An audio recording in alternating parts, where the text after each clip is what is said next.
So I'm so pleased that Ish is joining me all the way from Florida today for our kind of homegrown hangout. We like to spend time catching up with writers and artists connected in with homegrown worship. So Ish, how are things over in Florida? Great, brother Andy. I've missed you, man. You look great. Oh, thank you. Yeah, the hair is looking quite quite the same. So, Yeah. oh, that's cool. Well, we've got a new song that's being shared. So, tell us about the new song from Revolution Cry.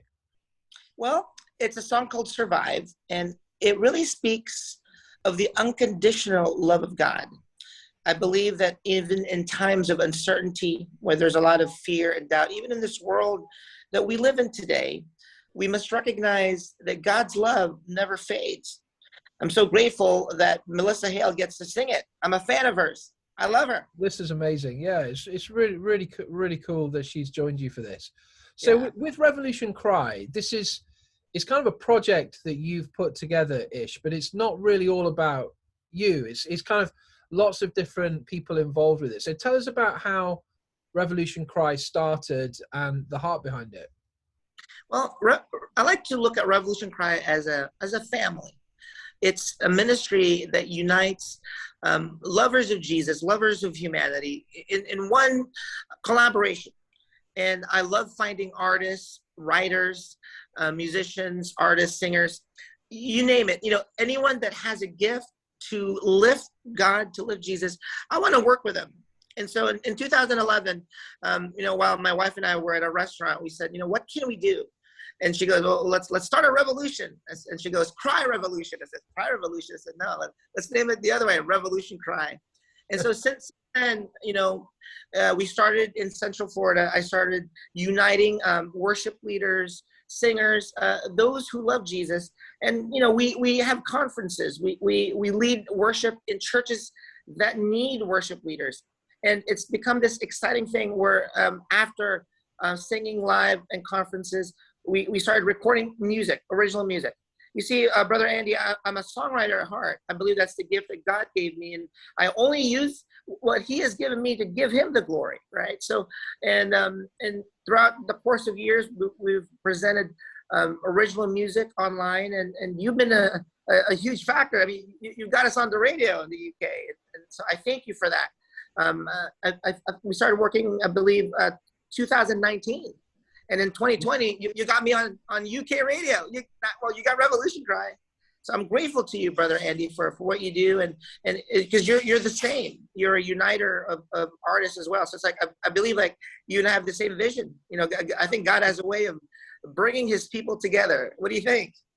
Absolutely, yeah. No, I remember when we first connected, way back in 2019, when the world was a very different place, and I remember speaking, and there's a real sense of the heartbeat of what we were doing with homegrown worship was kind of raising up an army of writers, artists, and churches, not just thinking about like how do we make the next big brand or the next big name or something like that. That's how a lot of kind of businesses think in the kind of Christian music space. But I think raising people up and equipping people and trying to usher in a new sound as well, not just doing the same predictable things or what's kind of popular for the sake of trying to be pragmatic. I think, there's something in the name which of Revolution Cry depicts kind of, the realness, the authenticity. And that's what I love about you guys. And it's been great to get to know some of the other vocalists. So just give us a rundown of some of the feat, because we've had a few songs now that we've shared through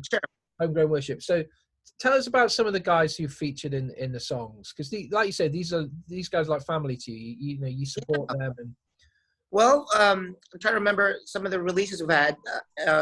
Rosalind Peralta. We've had releases that include Johnny Redding, Joseph Muniz. Amazing singers with big heart. Joseph is one that does spoken word. He does Christian rap. One of my songs that I'm very proud of is a song called "Songs of Ascent," a song of ascent, and that's a collaboration song that's out there.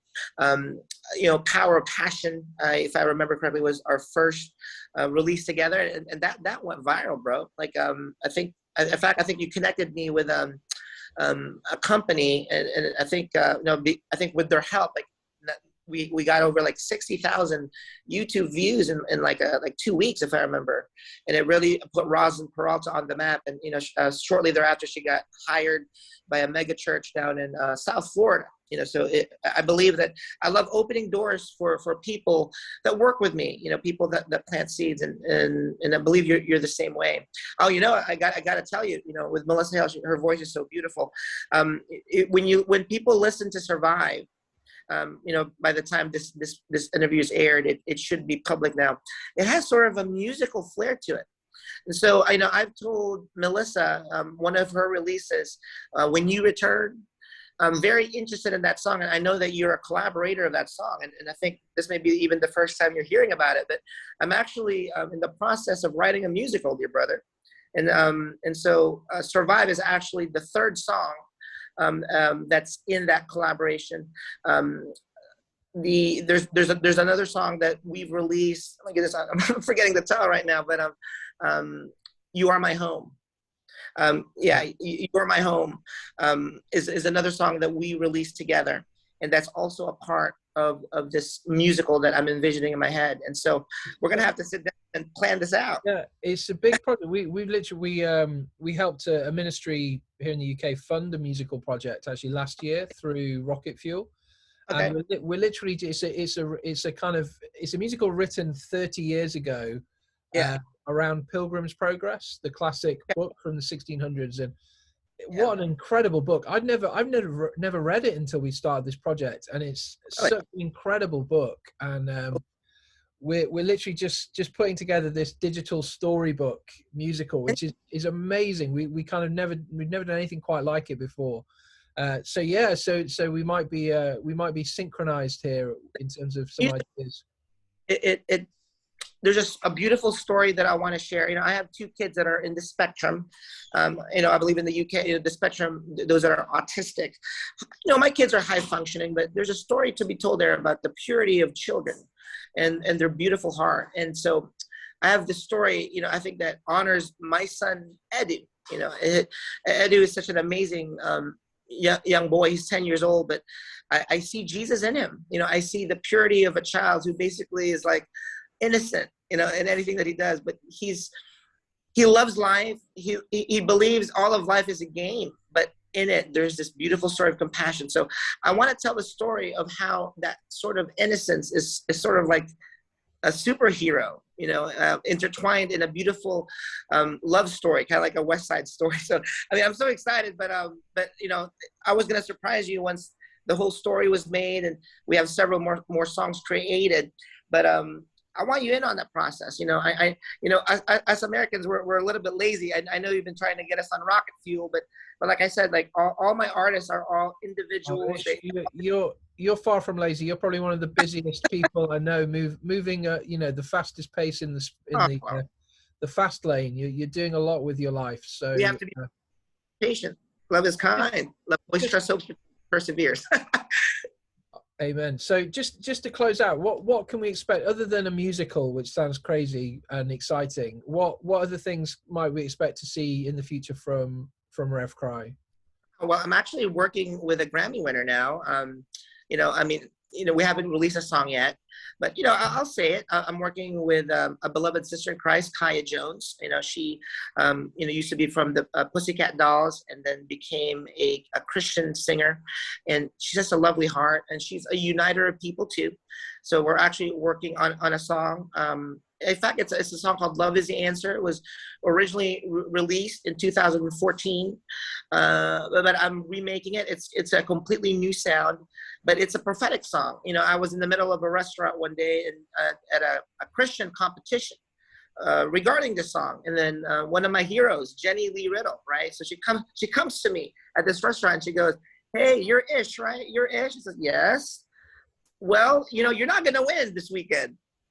"I'm not, but I like you. I like your heart." And she goes, this is the lovely woman that wrote Revelation song, right? She goes, she tells me, God is going to use you to awaken a church that is sleeping, a church that is often dying. I love your heart. You're not going to win this weekend, but God is not meant for you to win. God is meant for you to awaken a church. So, you know, I'm gonna let you through. So she got me through. I think that song was number 33 in the competition. So I'm so proud of that. I think there was, you know, over, you know, like thousands of original contributors, and I learned a lot. And I learned that my calling is not about necessarily, you know, selling records. You know, for instance, like Walt Disney was in that panel. They were judging the song, and you know, my songs are not meant perhaps to be sold as a #1 song. My songs, I believe, is written by the I Am. It's written by God because He puts in me the power of His unconditional love. And I believe that the message of unconditional love is simple, and it's a message that I believe the church needs to hear yet again. So as we revamp the song, and you'll probably hear it out, you know, fairly soon here. I believe in May, that next song will be ready. And then, of course, you and I have 2 more songs to complete. I believe that we have a lot of work to do, Brother Andy. And it's a work not just to awaken a church, but it's to awaken the entire world in the name of Jesus. And so I look forward. It's great. It's fantastic because you probably don't know this, but we did a project in 2019, and because of the pandemic, we never really got around to releasing the album properly. But the album, so the culmination of my songs that I did over the first kind of year with Homegrown Worship. So I took the 52 songs. We did 10 songs at my home church in Cheltenham in 2019, and we called the project "Waking Up the Parishioners." Oh, really? It was a little nod to Bryan Adams, "Waking Up the Neighbours," but the idea was waking up the parishioners, because as you'll remember, my journey with Homegrown Worship began by the Lord instructing me to get up earlier in the morning and spend time with Him to start the day off, and that's when I began my songwriting, and I felt like the Lord awakened me, and then sharing the songs is all about, just like you say, awakening people to the fact that the Lord loves them, the fact that God has a plan for them, the fact that the church has a voice, and maybe it's been sleeping, it's been muzzled, it's been silent, it's not been, it's not been it's not been as heard because people are maybe sleeping, you know, in their day-to-day lives, or you know. And I feel that's a huge cause. So I fully connect with that word. So it's great to catch up with you, Ish, and we look forward to hearing more from Rev Cry. 2022, 2023, I think will be big. I love you, brother. All right, take care.